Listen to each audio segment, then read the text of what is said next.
បាទកំពុងវេបគាត់ថ្វាយសង្ឃមួយកំពុងវេបគាត់ថ្វាយតាមសំគួរដល់សេចក្តីប្រាថ្នារបស់លោកអ្នកដ៏មានគុណ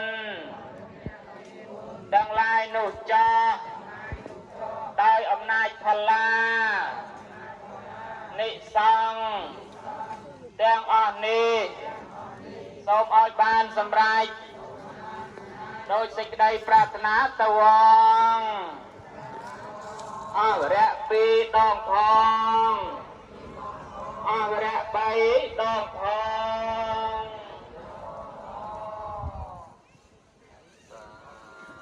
មុនប្រសងគ្រប់អង្គសាធុទៅកោព្រះអង្គទេតែប្រសងយើងទូសាធុព្រមអង្គវត្តទៅបាទសូមញាតិញោម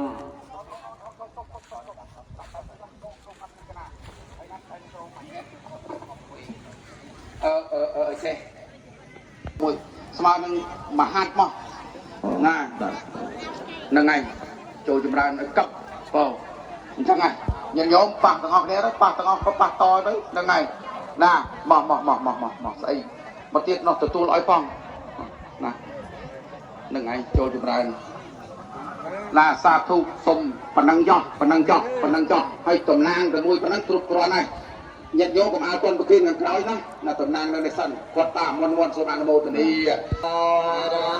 សង្ឃកំផាតាបាទសម្ពុទ្ធអាសនមោតាសរកវតោអរហតោសម្មាសម្ពុទ្ធអាសា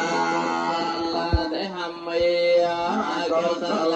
ធម្មេអព្យាកតាធម្មេសុខាយវេទនាយសម្បយោតាធម្មេទុក្ខាយវេទនាយសម្បយោតាធម្មេ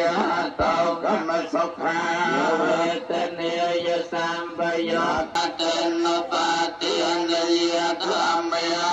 វតនុបាតិនិយធម្មេអនុបាតនិយបាតិនិយធម្មេសង្ឃលតសង្ឃលសកធម្មេ